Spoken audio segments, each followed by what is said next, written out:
directly by those on the front line. Atika Schubert, CNN, London. And I want to bring in two young people from both sides who can talk about how social media is playing out its part in this conflict and what life is like living in the midst of this crisis. Joining me now is Oded Fromovitz, a resident of Gan Yavi near Ashdod in Israel, and from Gaza City, Rana Baker. Thank you both for being with us. We're just going to show our viewers a map of your locations. And Rana, you tweeted about the fact that you received a text message from the IDF, no less, warning you to stay away from Hamas. What was your response to that?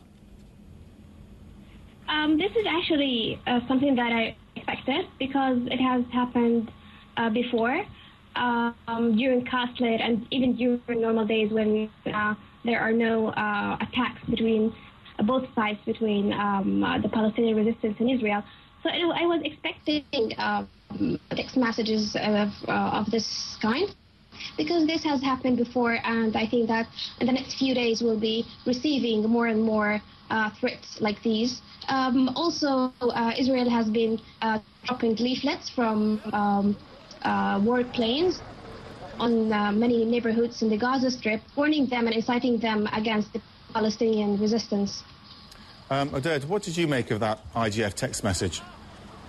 You know, it's this message is emphasized the way this whole IDF works. As a soldier, I've been a soldier a few years ago, and the most important thing that we worked for is not to harm civilians while we're working, and this is one of the most important things. We're aiming for terrorists that aiming missiles to the place I'm living in here in Gan Yavne. We have an alarm an hour ago. We have alarms all over the day. Yesterday, a few days ago, in the past 4 years.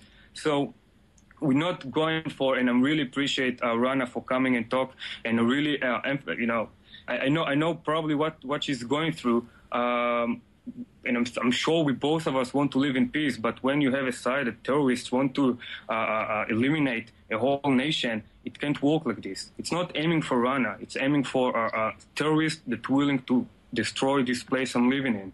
Rana? Of course, I would like for allowing me to comment on what the young man said.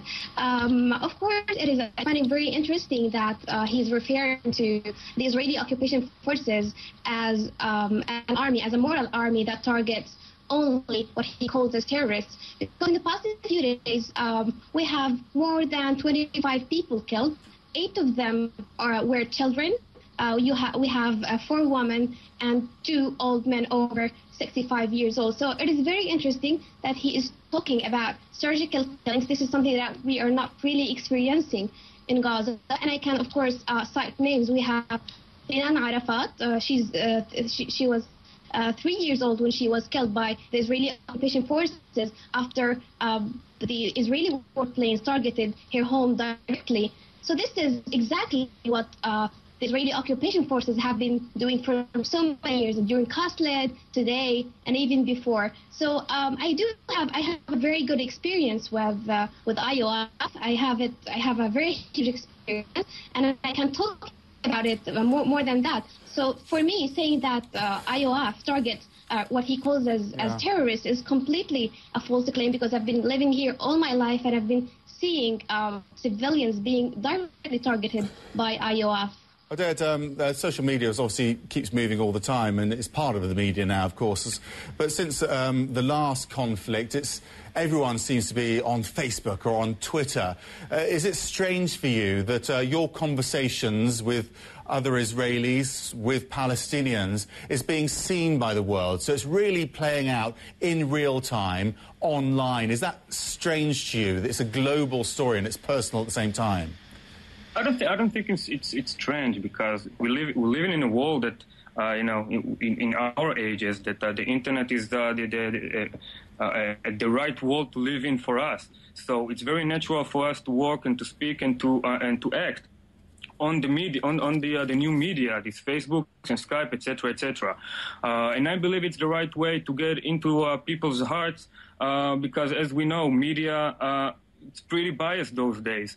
And again, I'm welcoming Rana to come to Israel to a seminar, media and conflict seminar, that really come and present the way it should be balanced, because it's not balanced now. You've all become journalists, haven't you? I know that you put on Facebook a picture of the Iron Dome anti-missile defense system. We've talked a lot about that on CNN. You put it on your Facebook page. You live very close to it. So you've all become journalists through this process. I mean, that sends out a message when you put an image like that out.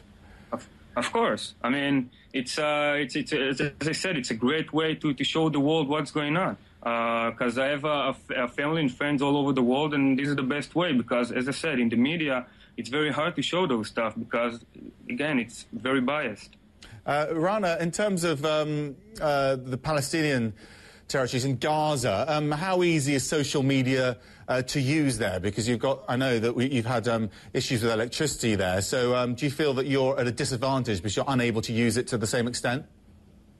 Let me first thank Audit for his invitation to Israel, but I would like to say that this is impossible, even for Syrians, even for normal people. And I think that he knows that. I think that he should address that, although he kindly invited me to visit Israel. This is completely impossible because Israel has been besieging the Gaza Strip since 2007.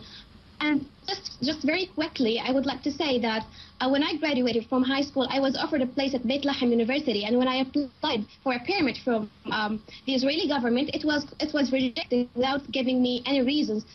So thank you for your invitation, but this is not possible. Now, regarding social media, I think that it is very, very important to me, and despite electricity cuts, despite all the problems and slow internet and the problems we're facing, I think that we're still able to voice our views, to send pictures and images, and to tweet and to speak up and to report what is going on in the Gaza Strip.